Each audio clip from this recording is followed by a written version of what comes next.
उन्हाळा सुरू झाला की एकच काम आठवतं, ते म्हणजे टेरेस, कडक ऊन आणि मस्त कुरवड्या पापुड्यांची धमाल.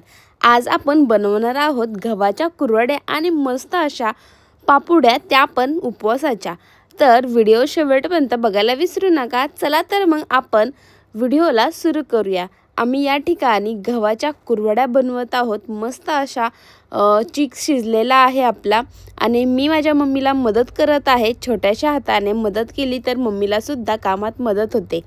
गुड मॉर्निंग सगळ्यांना. आज सकाळी लवकर उठलो आणि थेट टेरेसवर आलो, कारण आज आहे समर स्पेशल काम.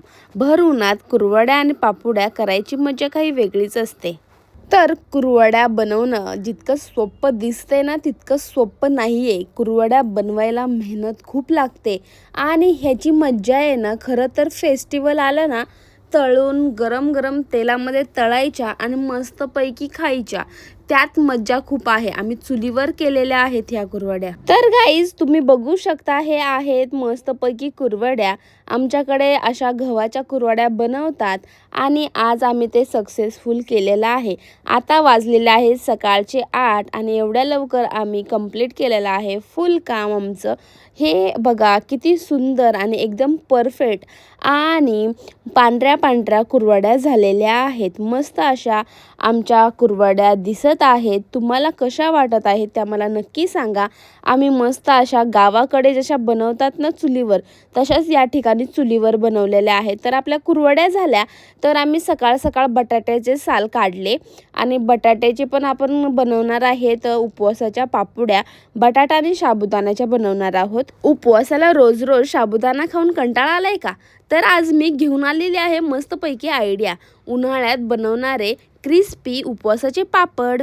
तर सगळ्यात आधी आपण साबुदाणा घेतो आणि तो मस्तपैकी पाण्यात भिजवून ठेवतो. भिजल्यानंतर आपण उकडलेला बटाटा किंवा बटाट्याचा खीस आणि मीठ, थोडीशी हिरवी मिरची किंवा लाल मिरची आपण टाकतो आणि मस्तपैकी ते शिजवून घेतो आणि ते एकजीव झाल्यानंतर पळी पापुड्या आपण करणार आहोत या ठिकाणी. तर एका पातेल्यामध्ये मी शिजलेलं घेत आहे आणि या ठिकाणी पळी पापुड्या करत आहे. तर कशा वाटल्या तुम्हाला कमेंटमध्ये मला सांगा आणि अशा सोप्या रेसिपीसाठी मला आत्ताच फॉलो करायला विसरू नका. आता सगळ्यात महत्त्वाचं म्हणजे कडक उन्हात ते वाळवायचे आहेत 2 ते 3 दिवस आणि मस्त असं ऊन द्यायचं आहे पापडांना, कारण ते पापड नीट राहतील, वर्षभर तर टिकून राहतात ते. आणि हे पापड आपण गरम तेलामध्ये तळल्यानंतर क्रिस्पी आणि सुपर टेस्ट लागते. उपवासाला खायला परफेक्ट ऑप्शन आहे हे. इतक्या उन्हात ना बाहेर जायला खरंच कंटाळा आला होता, म्हणून काय केलं, डायरेक्ट ऑनलाईन ऑर्डर केली आणि म्हणजे काय 2 मिनिटातच सामान घरी आलं आणि मस्त असं आम्ही सामान मागवलं होतं. तर आपण काय काय मागवलं होतं ते आपण बघूयात. मी कुरकुरा पण मागवला होता, ब्रेड मागवलं होतं, परत टमॅटो मागवलं होता, ताक मागवलं होतं आणि मस्त अशी मॅगी.